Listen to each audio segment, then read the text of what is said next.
Hey, everybody, it's Jim Johnson, your host, and I am super excited to introduce the folks that are going to be on here today for our podcast. I don't know, about a week and a half ago or so, there was a post made on social media that unusually drew my attention. It was about this concept of work and how we perceive it and what it might mean to each of us as individuals, and really particularly this individual. And as soon as I saw him, like, what a great topic for a podcast. And so I reached out to him, and I'm going to bring him in right now. Hey, Chris, welcome to the show, man. It is good to have you on. You're the one that started this whole thing. And it was all about work and stealing. Like, there was stealing involved and there was work. So good to have you on the show. Thanks for having me. I appreciate it. It's funny. I think when you get really good at building organic content and with what we do in this industry, right? We work with contractors. If you put a really nice headline on something and you'll grab some people's attention, but this writing that I did literally just came from my heart in the moment. Like, I was no thought to it. I sat down and and I'm happy to share, what I wrote. And I think it literally did start with, I stole something yesterday. Nothing stopped me. And I feel zero guilt, or something, not to, kind of like quote myself, but I think that's how it started. So I believe that it probably got a lot of attention. It did. It was like that. Like, I stole something. Like, all right, what did he steal? And I'm like, he's. And I don't. Hey, look, and what's that? What commandment says? Thou shalt not steal, right? Yeah. Right away, you just broke one of them right away. That was awesome. But there was this, like, that was an attention grabbing headline or a hook. And I'm like, oh, he stole some kind of secret from somebody. He's going to share it with everybody. I don't even read what kind of guru bullcrap he's putting out there today. And then it got really serious. I don't want you to share it just yet. But then one of our other good friends steps in, and he has some comments about it. I'm going to bring him in right now. Mike Goldenstein. Mike, welcome to the show, man. Good to have you on board. Oh, I'm excited for this one. Hey, Mike. So like, you had some really good comments right away on it. And I'm like, I know that guy and I know that guy. This is going to be a great topic if we talk about it. And I made a comment on the post, said, hey guys, you want to do a podcast? You're both like, yeah, let's do it. Let's do it. And then I went, okay, so who is the most philosophical person I know that's also annoying? Oh, my right-hand man, Nathan. I'm like, I got to invite him to this conversation because he's going to have a lot of input on what work looks like. And so welcome to the show, Nathan. Good to have you on board, buddy. See what I mean? Annoying. Oh, perfect. It's good to be here. I think. This is going to be an amazing conversation, I think. Yeah, that's cool. And so in order to kind of set this up a little bit, the title of this podcast is What is Work? And it came from your post there, Chris. So in order to start this off on the right foot and bring everybody into the conversation, would you take just a few seconds to read that post through to kind of set the scene? Absolutely. And I'll frame it up with, I think I took I don't know if we'll have the post up here, maybe an image that'll just pop up, but this was the image. And I think let me see if I can find it over here. And I took it kind of at an angle, and I had you could tell I was working in a hotel, right? It was early in the morning, kind of nice shadow. So I think the image itself drove plenty of attention as well. So I'll just read this for you very quickly. So it said, I stole something yesterday. Nothing stopped me, and I felt zero guilt. Randy Hurtado, he's down in Granbury, Texas, DT Homes, great family down there. Before our training, from way across the room, I spotted a few Bibles that she had stacked up. See, I was doing a training down there, and I saw a bunch of these Bibles in the back of the room, and they were like wrapped. And I was like, oh, they must be for any of us just to take and have one, or maybe they give them to their clients, right? So I grabbed one and I put it in my bag. You see, I needed a new Bible because I had been borrowing my wife's Bible, which is right here. That's my wife's Bible. And I said, hey, thanks. And I said, listen, it's time to do the work. And I put it in quotes. And I think that's really where that got me on the line of talking about work. So we started the home improvement contractor training off with Bible study in the morning, where his pastor came in, and this is really where the whole topic actually came from. So in yesterday's Bible study, prior to the training, we were discussing the word work with your pastor. At the end of our group, I pulled him aside. I said, you should have a sermon on work someday. He was like, well, what do you mean? And I explained, well, some people wake up in the morning and say, oh, I have to go to work, or, oh, I have to get to work, right? Like that whole, I have to go to work, I have to get to work, right? And I believe that work can be a few different things, right? The definition, the term, it's maybe what we do to make money. Maybe it's what we do to share the word, right? The Bible, or what we do each day to improve the lives of others. So even though I feel the frustrations of work sometimes and the pressures that it gets to me as an entrepreneur, which is a lot, by the way, I love getting to work. Like, I'm exuberant about it. I have a passion for what I do. I try to share the word in my actions each day, and I'm working to improve the lives of others. That is how I define work. In Philippians 2, 12-13, the Greek word gaios is translated as work, and it means to continually work to bring something to fulfillment or completion. I'm excited to get to work today, exclamation point. I have a blessed and have a blessed and an amazing day from Dell. So that was really kind of summarizing the DT trip, the Bible study, meeting his pastor, saying, hey, this would be kind of a cool sermon, right? Talking about the word work. And then I did a little bit of a study to see where the word Greek came from. And that's what I ended up with, which, you know, ironically enough, in this industry, as masculine as we all seem, and for some odd reason, people are like, I can't believe that you can just openly talk about your faith this way. I love it, because this is really solidifies the circle of people that we've created in our circle.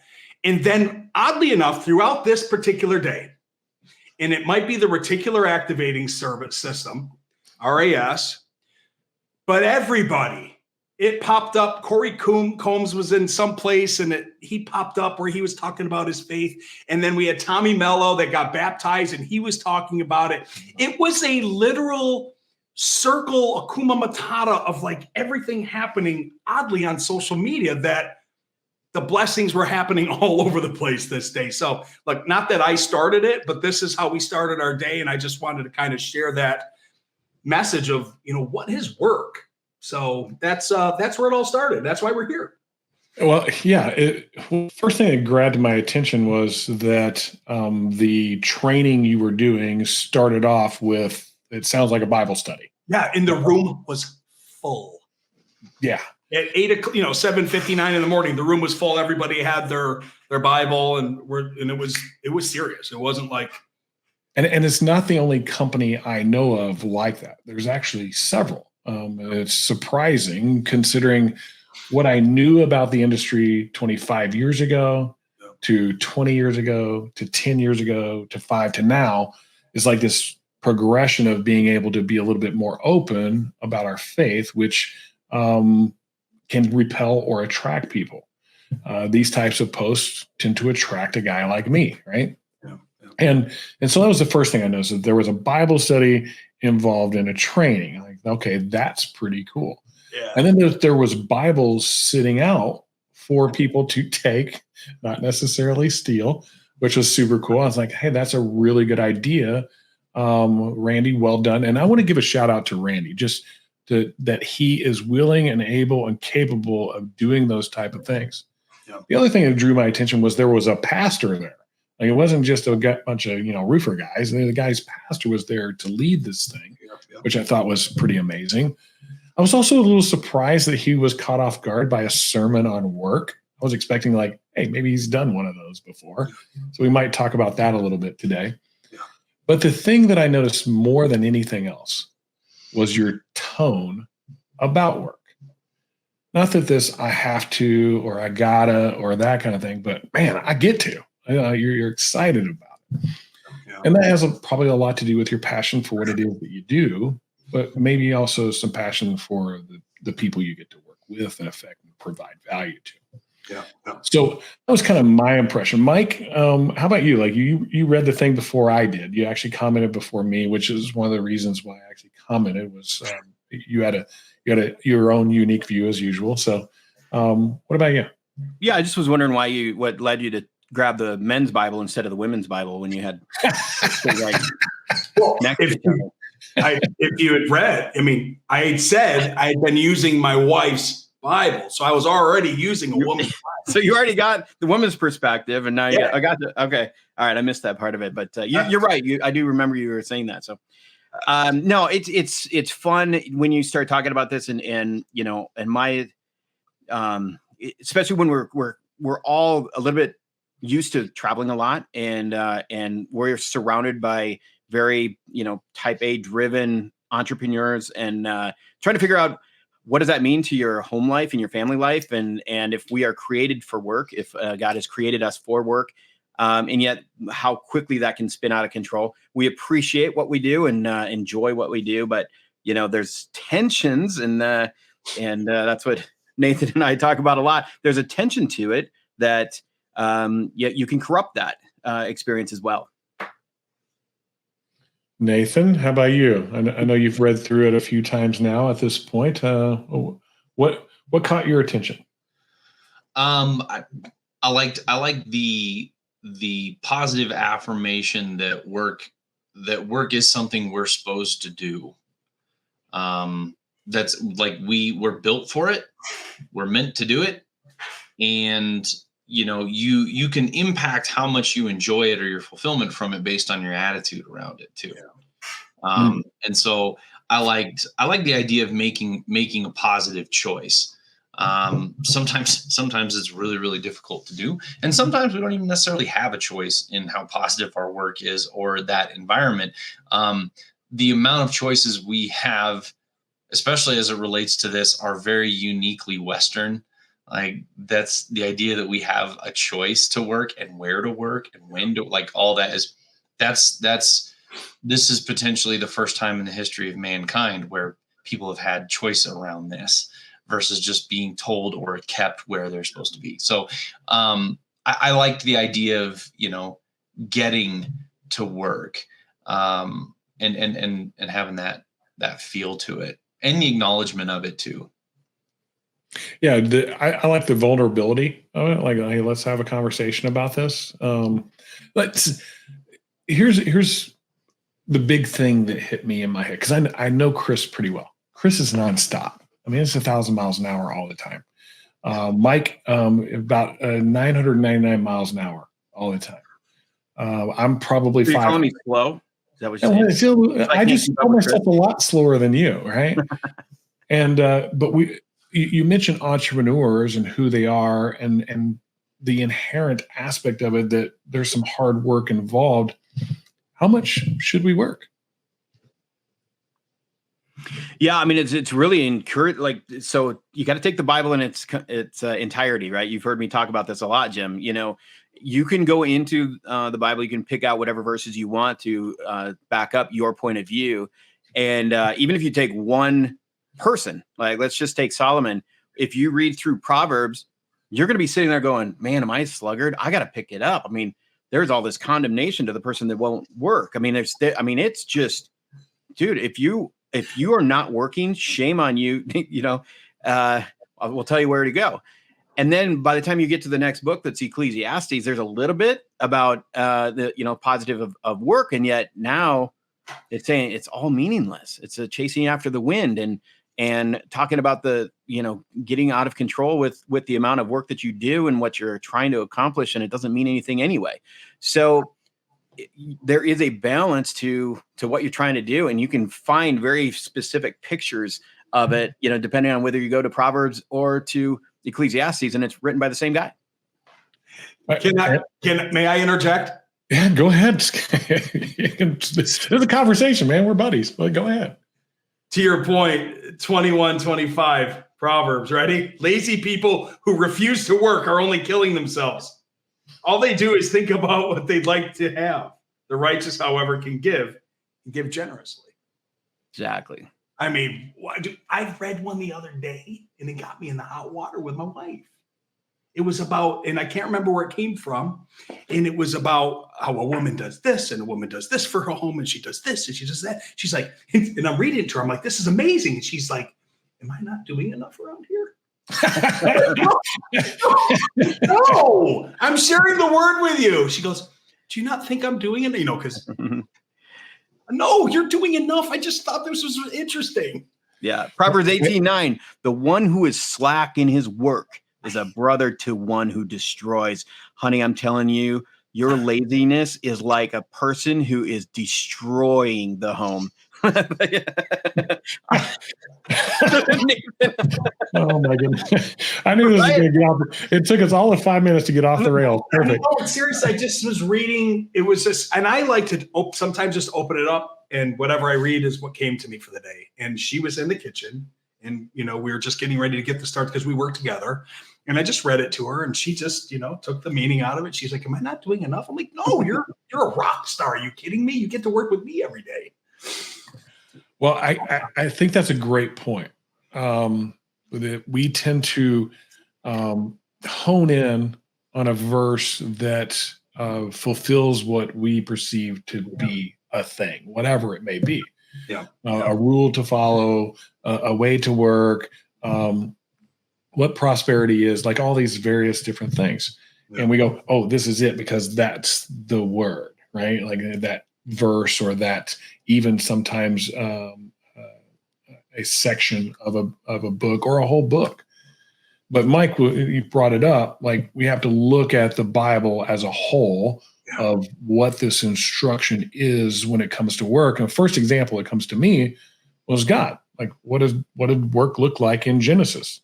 And he worked passionately for 6 days to create what we have here. We can have all kinds of argument about that kind of stuff, but he worked passionately about this thing that he cared deeply for. And then he rested.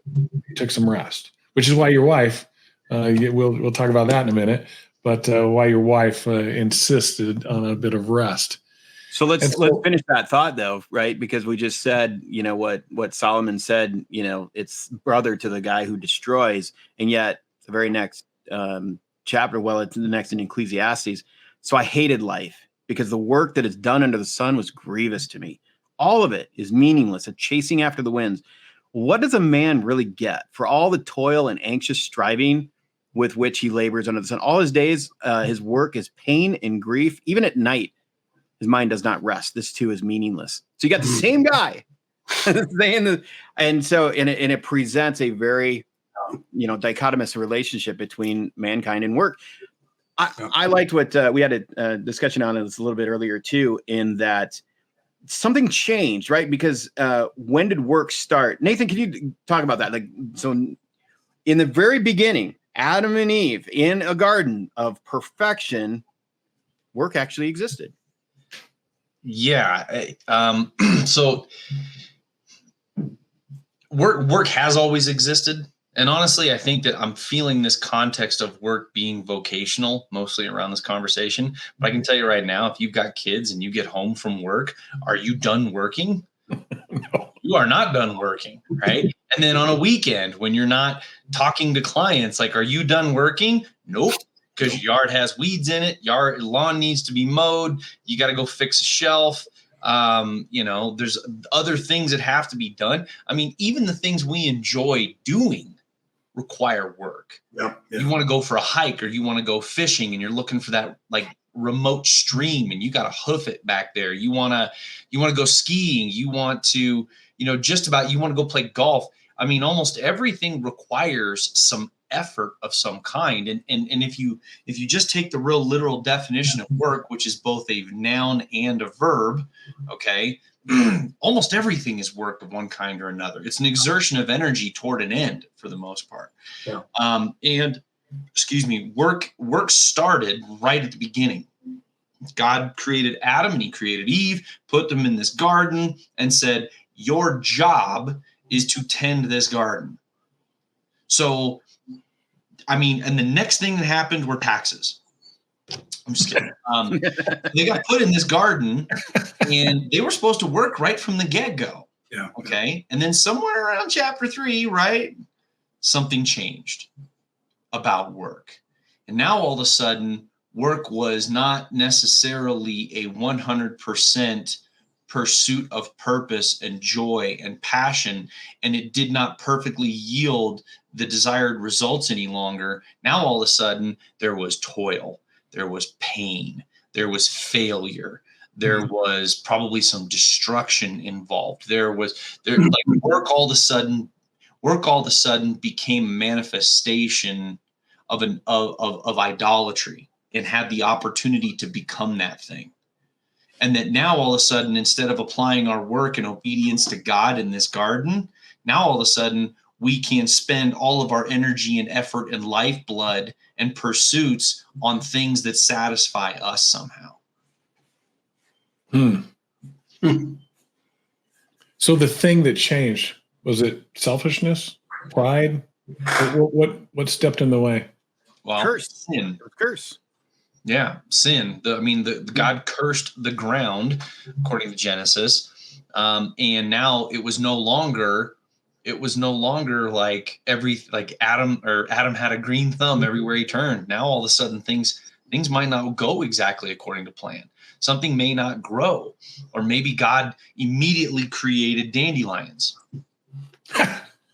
but think of that, like going back to Chris, where when you were working hard, but having the results and just results and results, like having the job in the beginning in the, where there is no corruption or curse, where things are efficient and effective and there's growth and like, there's nothing holding you back, to where now there's a striving, there's grievous nature to this, and with no results sometimes. And I'm sure you're experiencing, a lot of that. You're in the grind right now, and there isn't the results. There's risk to what we do and what we, put our time into.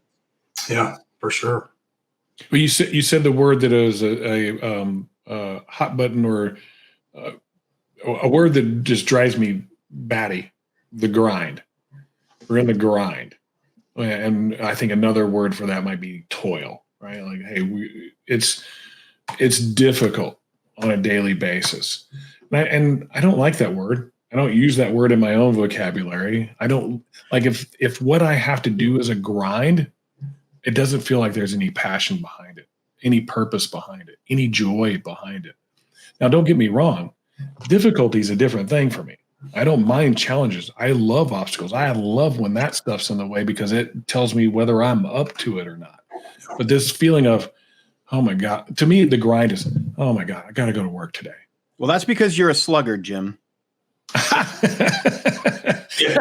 And I think it also depends how you use the term, right? Because hustle, the grind, I think that a lot of these words are just words to the kind of maybe some of the younger people out there. Like, I'm in the grind, man. Hashtag grinding, right? Like, if they don't think sometimes they're just using the words without even understanding that the grind ain't much fun when your hand inside the blender. So, yeah. How does that word make Mike or Nathan feel when you hear it? Like, is that cool? Not cool? I think the coffee. I don't mind it, but because I do think that work is a gift from God. I believe that He ordained us to enjoy work. There's nothing better for a man than to enjoy his work, because that is his lot. That's Ecclesiastes. What I think ends up happening, though, is we segment our minds, and especially people that are very, have high aspirations. It's the prayer of Jabez type, expand my territories. I had a pastor friend of mine that really helped solidify this idea, because he looked at me in a time of need where he said, Mike, you are one of the, so he said there's 3 major things that a man is called to do in his life. To be a conqueror. This is to expand your territory. This is like your prayer of Jabez. This is the guy that's motivated, that is maybe a workaholic, that this is just his passion in life is to have a big reach. And he said, Mike, you're one of the people that go off the grid with this, but he said there's two other callings that we are also given, and one is to be a farmer. You have to cultivate your homeland, and if you have issues with your wife, and you know, my wife and I travel a lot, I'm gone a lot, and we struggle because I am not a very good nurturer. I'm not a farmer. I don't tend to the field the way that I need to as a farmer. I'm more of the conqueror guy. And so I have to very specifically go back and do the best that I can to be that farmer and nurturer too. But that's still not the only things. There's another one of it is being protector. And that one, you think that I'm kind of a personality, I'm protector too, but that I'm not. And the reason is because sometimes when I'm out on the road and I'm expanding my territory as a conqueror, and I can see that there was weeds showing up in my farmland, and it's time for me to come back and be a protector. I'm like, not yet. Or I got something else. I'll get to it. Like, I need to be fiercely protective of my family, my wife, my relationships, my homeland. And again, now we've gotten outside of work, but I think this is what brings balance to this entire idea, and why we have to take, again, the entirety of Scripture and understand what it is that humankind is given, from God. Well, I don't know if you got outside of the scope of work. All of those things you mentioned took effort. And if work is effort, those two things are synonym or synonymous. I think they're work. Nathan, I said grind, and you and Mike spoke at the same time. I didn't hear you. What I said it makes me think of coffee. It makes me think of coffee. Great.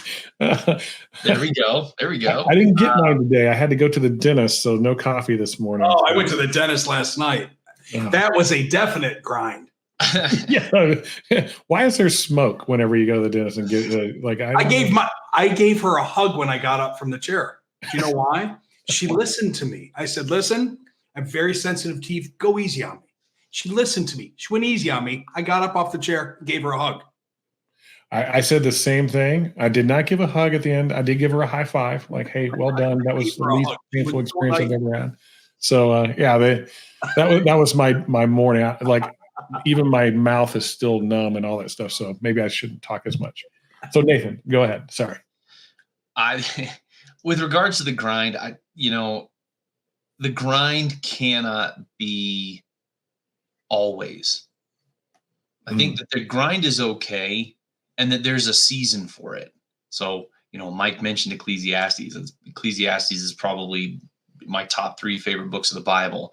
And in there, Solomon talks about a time for planting, and a time for reaping, and a time for waking, and a time for resting, a time to live, and a time to die. And so I think that there are times to grind, and you can find joy in it for sure. I think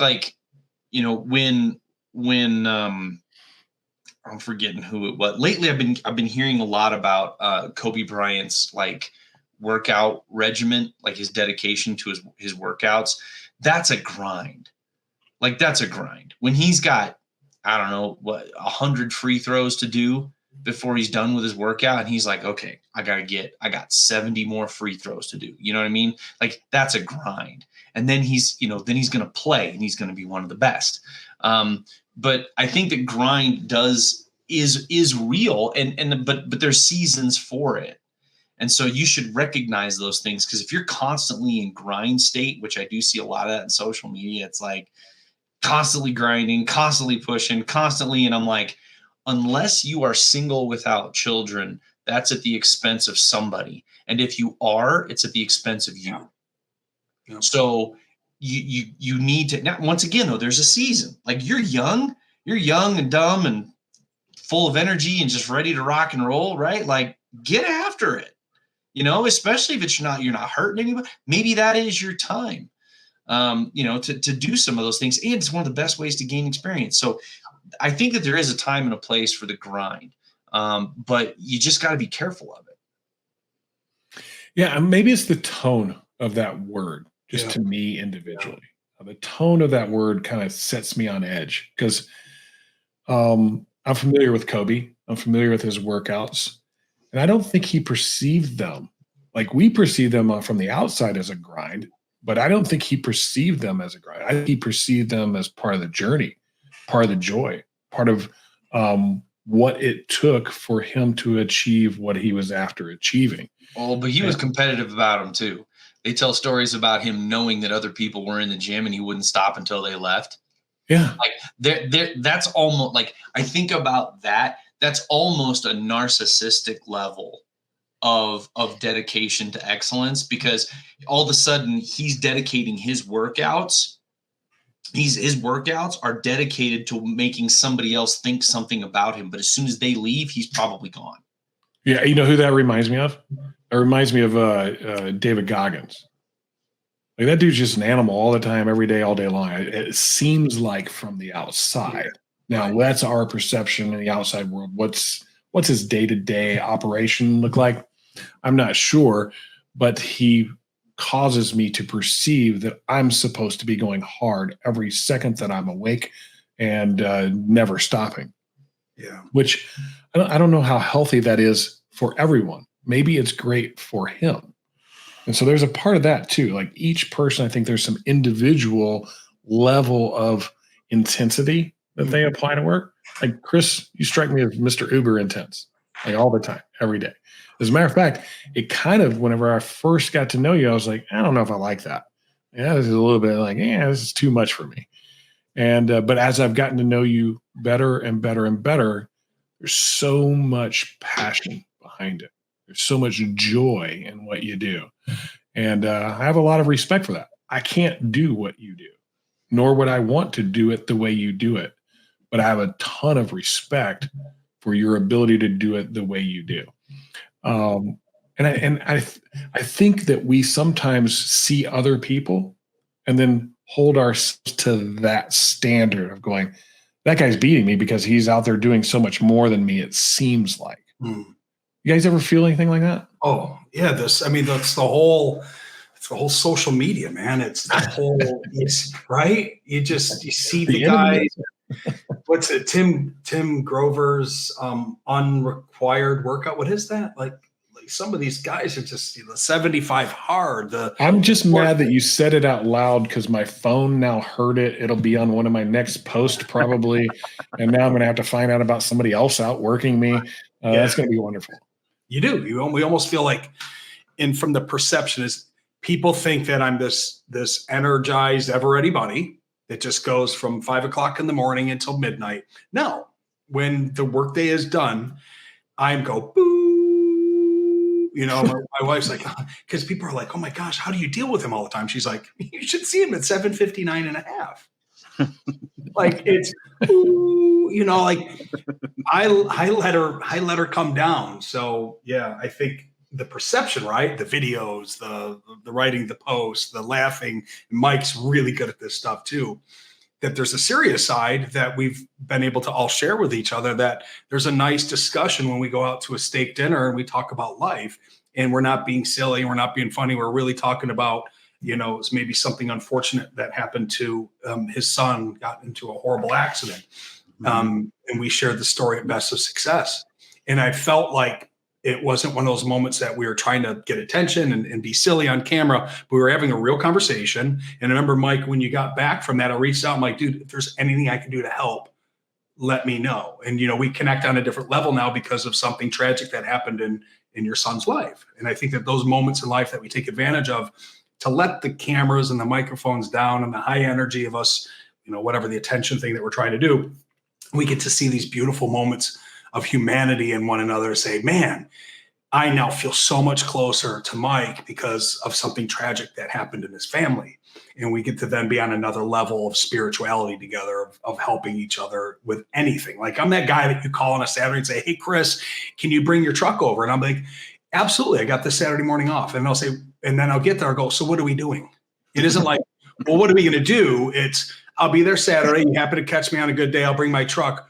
And then I'll get to the house and go, so what are we going to do? I'm just you're different from me for sure. I'm like, I'm that guy, man. If I have use my truck, what am I supervising? If I have the ability to do it, and sometimes that was the calling. was for me not to be doing something where I am, but to be there to help someone else. So I try to be helpful when I can and not say no. So let me ask you this, because there's one of my favorite stories, parables of my entire work professional life, outside of the Bible is the guy that there was a competition and who could cut more wood in a day, and it was with chainsaws, and they started cutting, and the one guy just took off.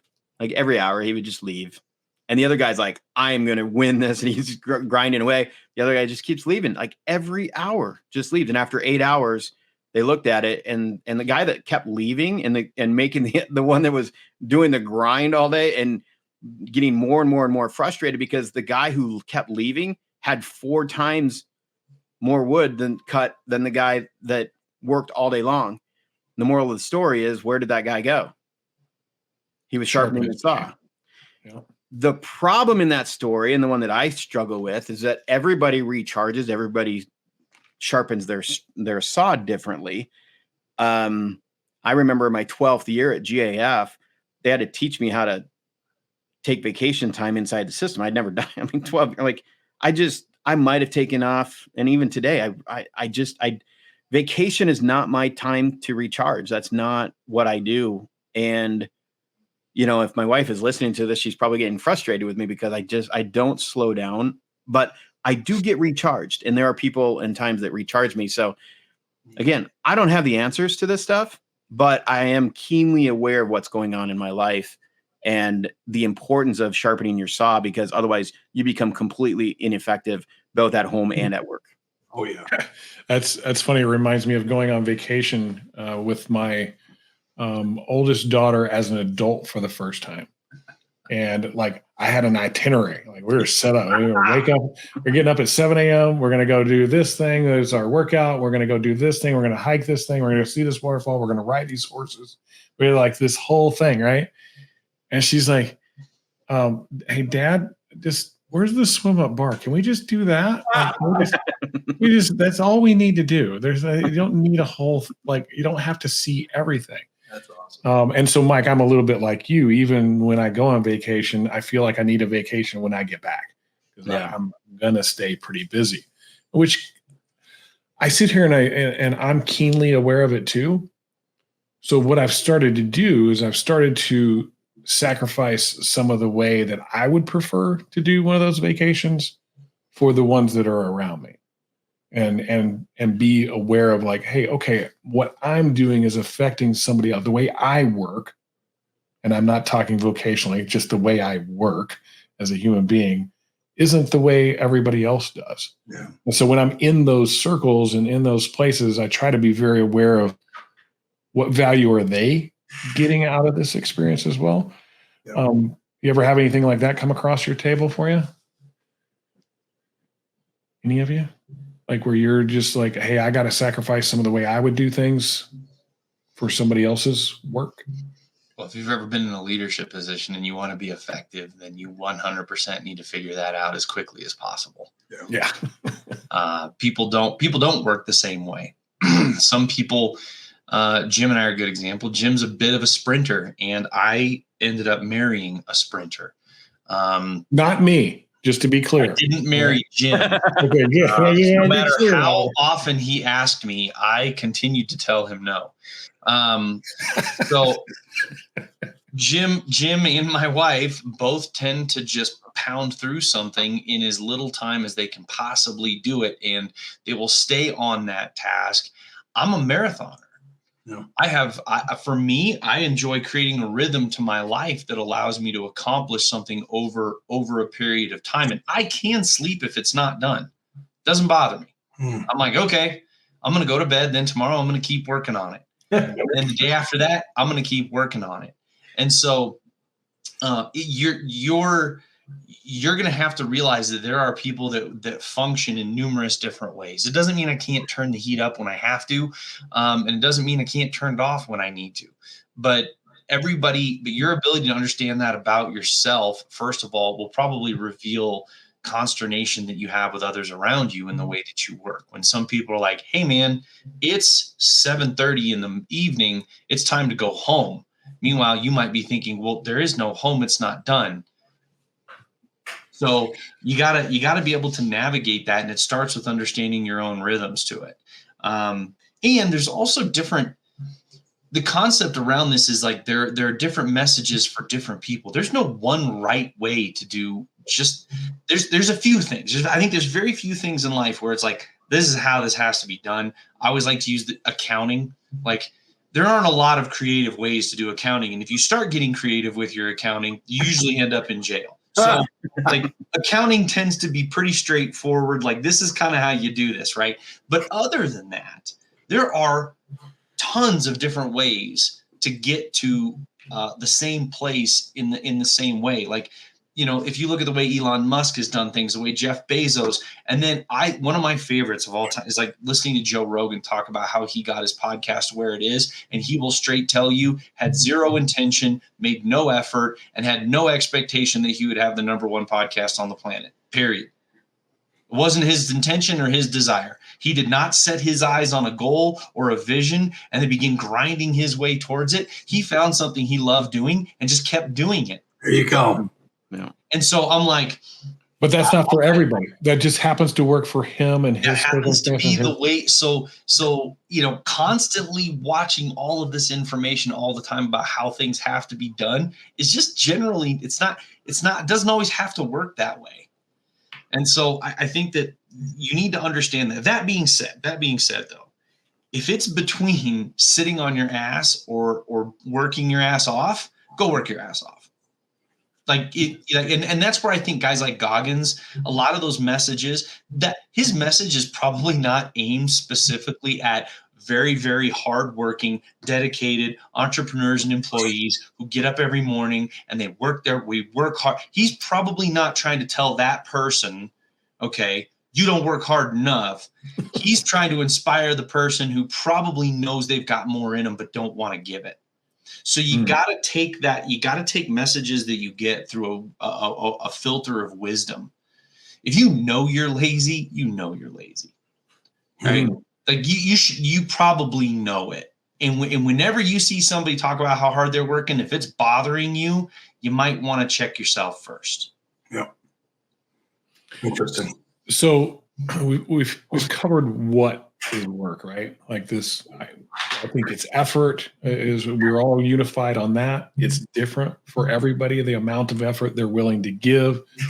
Doing something is better than nothing. So what's the job?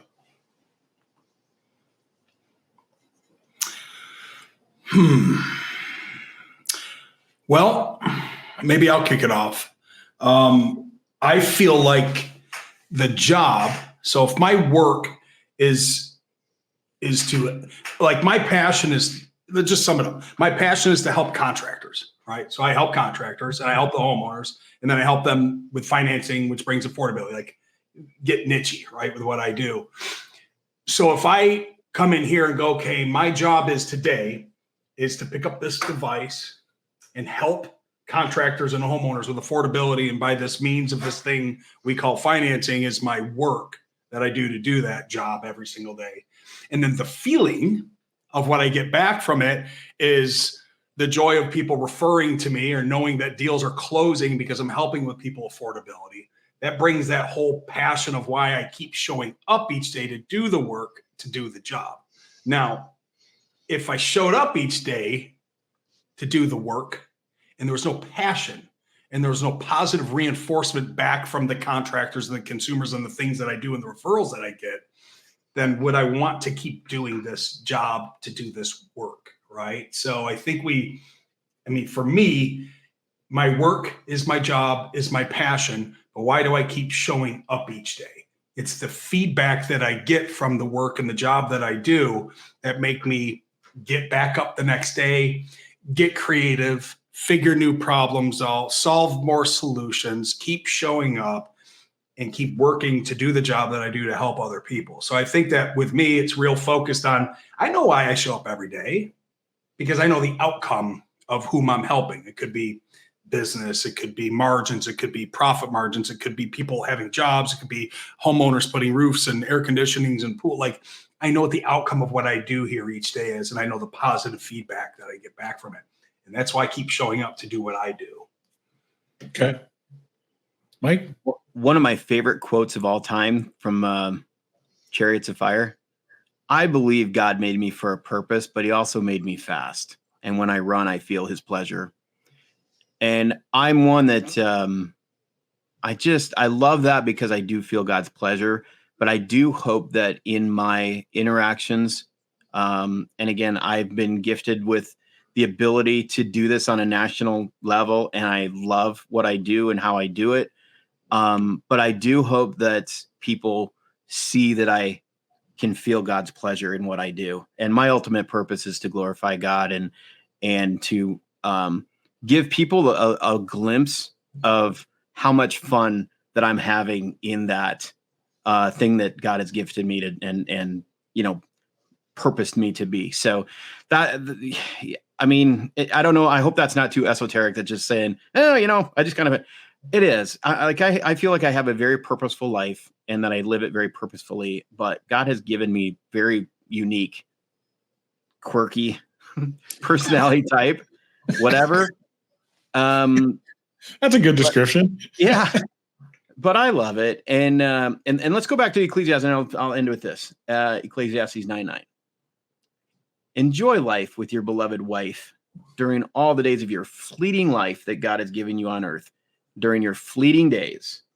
For that is your reward in life and in your burdensome work on earth. My wife and my family are everything, even though they probably don't feel like it sometimes, because I do have this tension of, feeling God's pleasure in my work. But yeah, I mean, it's all there. Nathan?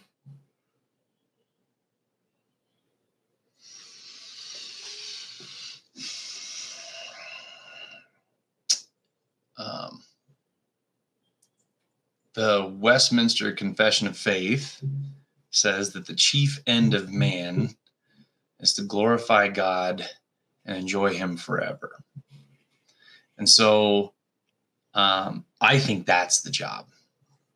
Jesus said, do not worry about what you shall eat or what you shall drink or what you shall wear. The Father knows that you need these things, but seek ye first the kingdom of heaven, and all these things shall be added to you. And even in the scripture that Chris put in his post, Philippians 2:12 and 13, I think. Yeah. Paul directs the people to, I want to make sure I don't misquote this. That one I don't have right off the tip of my tongue there, but therefore, I think it's continually work to bring something to fulfillment or completion. So Philippians 2:12 and 13 is, therefore, my beloved, as you have always obeyed, so now, not only as in my presence, but much more in my absence, work out your salvation with fear and trembling. Work out your salvation with fear and trembling. 13. For it is God who works in you both to will and to work for his good pleasure. And so I think that is the job. And literally Philippians 2:13 says, for it is God who works in you both to will and to work for his good pleasure. So if I had to sum that up, the idea is, I think that we pursue what makes him happy. And not only will he give us the desire to do that, he'll give us the strength and the ability to do so. And in doing so, we are working out our salvation day by day and step by step. That's our job. Yeah. And so for some of us, that might mean being a pastor, or for some of us, that might mean being a deacon or a missionary. For some of us, it means teaching contractors how to help their customers through financing, or helping contractors with their websites and giving customers tools to understand pricing, or helping business owners to build their companies.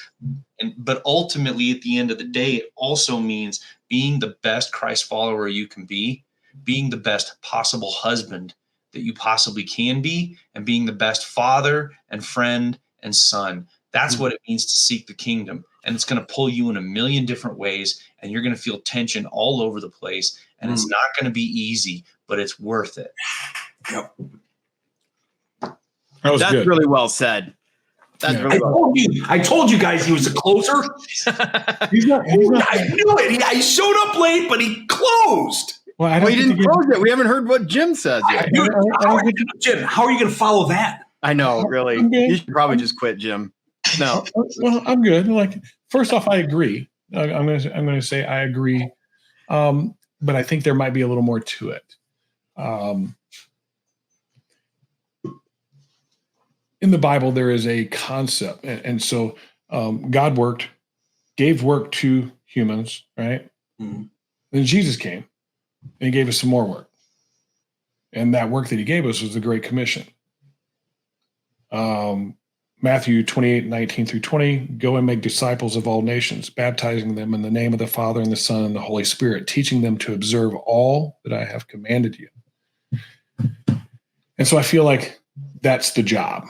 And I do that by my obedience to my Father, Creator, Master of the universe, the instruction that he's given through this word that he's provided gives me the insight on how to do that job well and with wisdom. My job is to do the best that I possibly can according to his instruction to help others find salvation so they can spend eternity with me. I know that sounds like a bad proposition. Maybe it's not me. I mean, Jesus might rank a little higher. That'd be cool. But that seems like the job to me. The beauty is we can all do it through our work. Yeah. Through our work, we can build disciples. We can show the values of being a Christian. We can show the wisdom of being a Christian. We can show the actions of being a Christian, a Christ follower. And by those things, if you do them and you do them well, the opportunity will present itself whether you want it to or not. I get asked all the time, why are you the way you are? I'm like, well, I know this guy named Jesus. Like, he died for me. It's really cool. I'd like to tell you about him.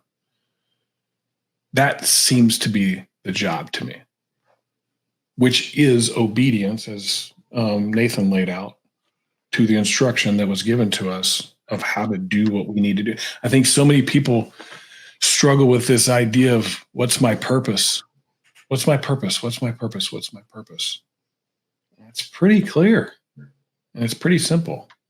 Love God, love your neighbor, help others become disciples. That's how I've simplified it down. Now, how do we do that in our work? So that'd be my last question to you guys. If that is the job or some version of it, how do we do that in our work in a way that doesn't repel everybody because they think we're a Bible thumper? Go ahead, Chris. I did a podcast, man, it's the other day down at a recording studio in Boca Raton. I had no idea who they were. I showed up to the studio, I sat down, and I just met the people that invited me to do a podcast. And I believe I started it with whatever my morning word was. They weren't ready for it. They didn't know that I was going to start the podcast by quoting whatever my study was in the morning. Nor did I, because I don't know what I'm going to talk about when I show up for these things. No idea. But I started it with my reading. Sure enough, they were Christians and Christ followers as well. And you could see the room light up, more so to the point of shock of them like, whoa, black shirt, beard, hat. You know, I looked like you, Jim. I look cool, right? I'm a long ways from cool, but I'm going to take it. Type A personality, boisterous, just they weren't ready for it, man. But once they realized, well, we've got one here with us, We have one. This is so good. It opened up everything. You could feel the energy in the room lift up. They shared some stories. I shared some stories. The entire podcast was just full of passion, and you could just feel it in our conversations. And I think that just sometimes bringing the conversation out there, it is enlightening and bringing it to the forefront that there's more of us than we know, right? I was having. We're all in hiding. We're in hiding. We're all over the place, baby. You can't stop us. I was having a bad week a couple weeks ago. I needed help. I needed people to pray for me. I was an entrepreneurial mess. I needed help. I hopped on and I think I was on the phone with somebody working on a deal, and we prayed together for 5 minutes. And then I got another phone call from Brian Jones over at Ring Digital, and he sent me a postcard, just saying, "Hey man, I'm praying for you." Just this is the word is starting to just come out of me and pour out of me on a daily basis. And I can feel him working through me now with what I do. That's so I would call that being bold. I don't even know what it is. It's just, I'm just feel like it's necessary to share some stories, share some beliefs, be open and ask for help. I needed help. I needed somebody to pray for me the other day. And the guy, we just did it together. We hopped on here, I put my head on my desk. I cried a little bit. We finished the prayer. I went up and had an amazing day. So I'm just being a little bit more open about it, I think, in my world now. It's pretty awesome. Then my mom calls. "Are you okay?" "Mom, I'm fine. Why?" "Well, I saw your message, and I just want you to know that we're praying for you too." No, you can't do that. Don't pray for me like that, Mom. This is a man thing. When you're your mom's like, "Oh my gosh, are you okay, son?" "No, Mom, it's okay. We're men. We can talk about this openly now." "Oh my goodness, it was never like that back in the day." Think back in the 80s. Well, I still don't think it is quite there yet, but it's coming. You can feel the swell. It is something that we are able to actually talk about in our industry today that we would not have done 5 years ago. Oh yeah, agree, 100%. Yep. So Mike, if we know what work is and we know what the job is, how do we do the job in our work? Yeah, and my word for it, without getting cliche, is authentic. And in Greek, word for authentic is without wax. And what they were doing in those days was, if they had a piece of pottery that they were creating, and when it was baked in the fire, sometimes they would develop cracks and imperfections, and they would fill those with wax so that you could barely see them. It was like applying makeup to these. And so I think when we live an authentic life, it's without wax, it's without cover up, there's the boldness and the without fear that Chris was talking about, but there's an authenticity that we don't have to cover our faults, and we can live authentically, again, being open and honest about our faith, about our families, whether it's good, whether it's bad. We don't have to cover ourselves and make us something that we're not, which again, in the Facebook world is, but that's where I love the word authentic to add to what Chris was saying with boldness and without fear. So what you're saying is women shouldn't wear makeup. That's what we're getting at. I thought he was saying he lets people see his crack.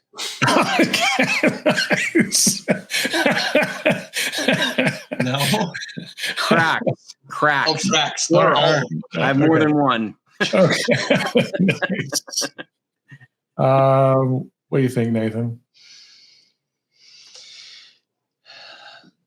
I don't think you have to do anything but be ready. So you've got to prepare. That means you've got to study. You've got to open your heart. You have got to be wise as a serpent, gentle as a dove. You need to be in a position of as quick and as instant of obedience as possible, because I believe that God will bring those opportunities to you. So no, you might not be walking through the front door of your office screaming, "I love Jesus," in that. I don't think you have to. God will bring to you those opportunities, and you need to be open and ready to be obedient to him when he brings those opportunities to you. Just like Chris did with that podcast. He just walked in and he was like, I'm sure something inside of him led him to do that. And it was a command by God, and Chris had to be obedient to it, and he was obedient to it.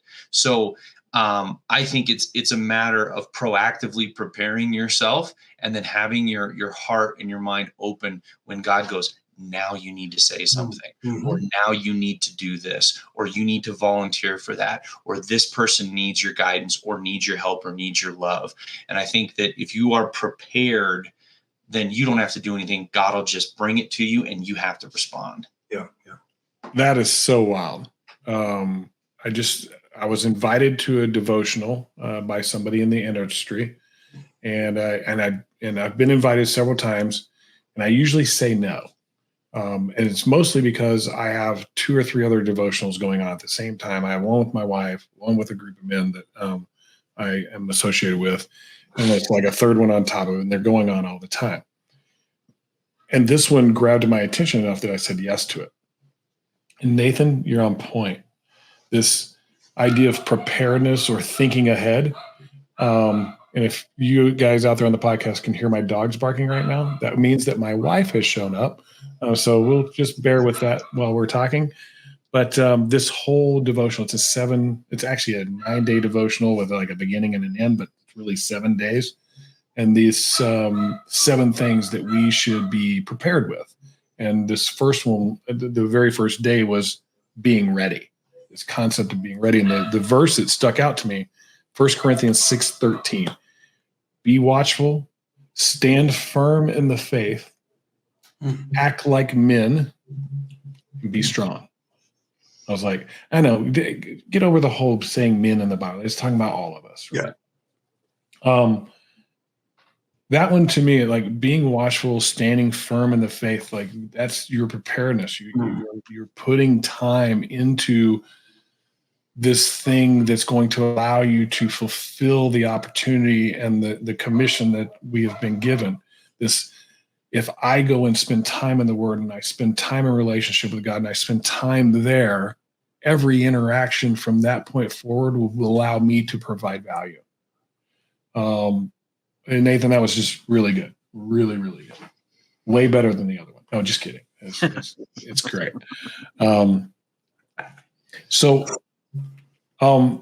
I think that covers a lot today. I feel like this is something we could probably have a conversation about.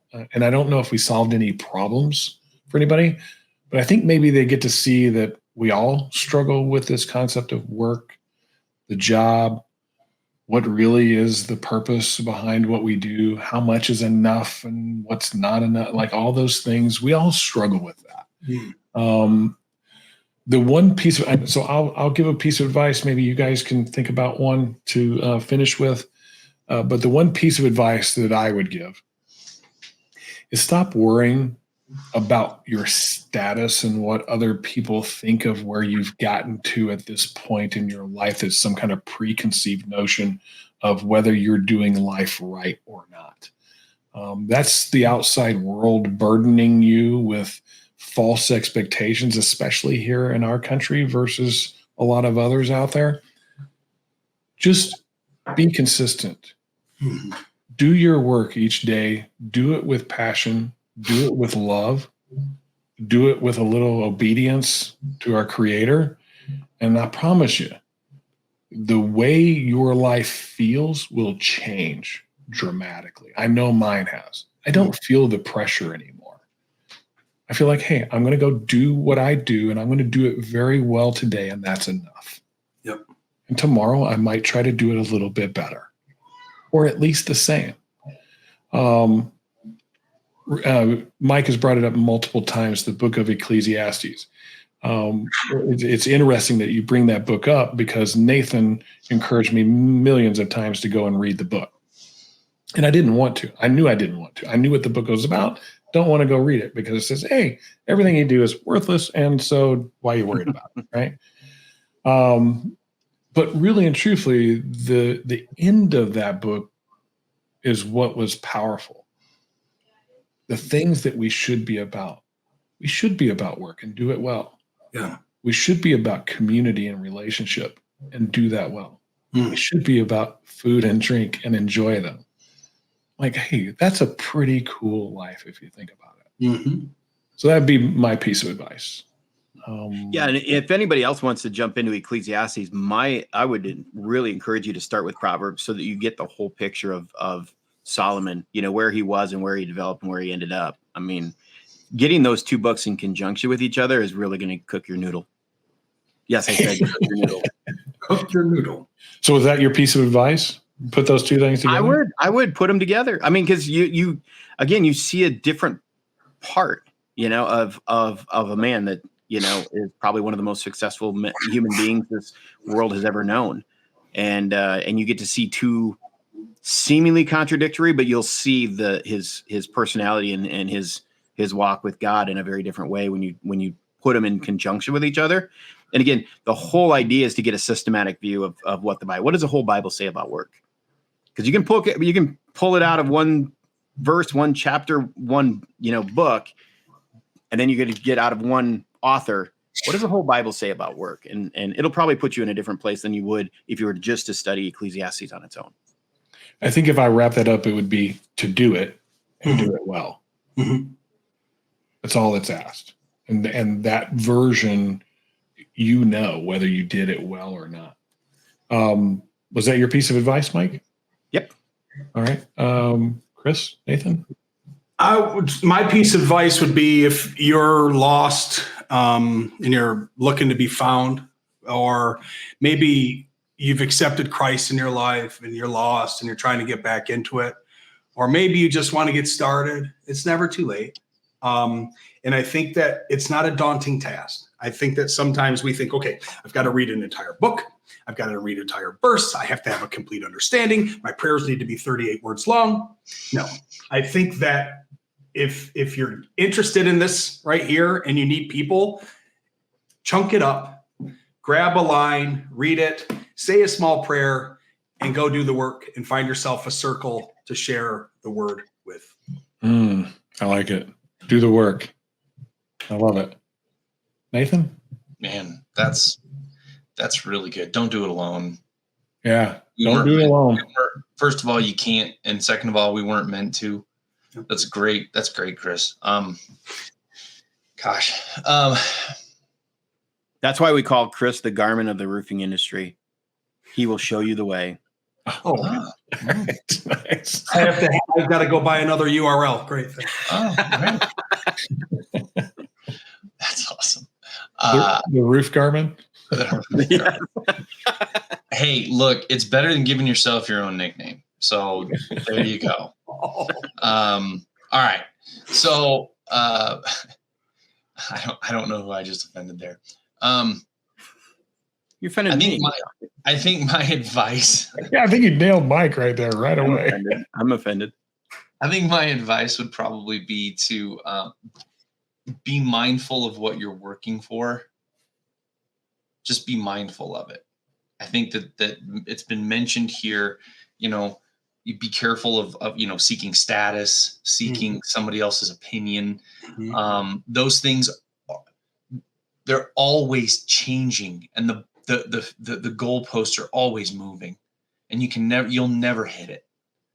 And if you ever did, for some reason, you probably wouldn't even realize it because you're looking at a different set of goalposts. Yeah. So be mindful of what you're working for, and make sure that it's something that's life-giving.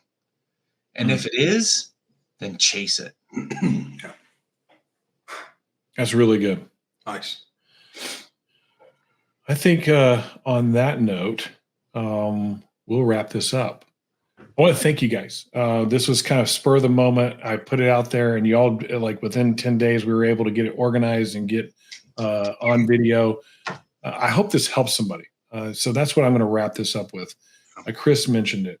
If you're out there and you're searching, you're looking, you feel conflicted or confused, maybe even the church hurt you at some point along the way, or a Christian hurt you at some point along the way, don't throw the baby out with the bathwater.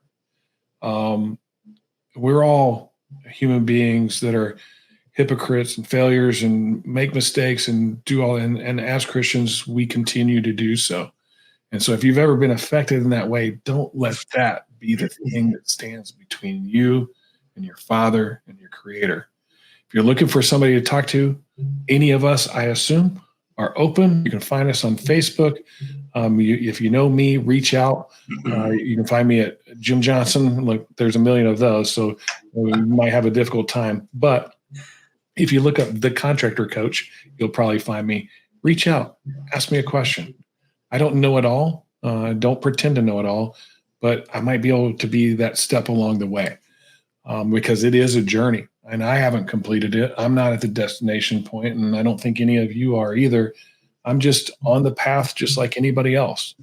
So don't let that hold you back. If you're feeling that tug that God needs to be in your life, reach out to us. We'll get you to the right places, the right resources. And any of you that are contractors out there listening, because that happens to be the industry that we're in, we do this thing called Contractor Fellowship every Wednesday morning at 7:30. We've been doing it for Central Time. Yeah, 7:30 Central Time. You want to comment on here? Hey, get you the information on how to participate in that. Comment, I'll get right back to you right away. We've been doing it for 4.5 years, which is absolutely amazing to me that we've been consistent the whole time. We haven't skipped or missed or anything like that, other than 1 or 2 for like it being on Christmas. So Wednesday mornings, 7:30 Central.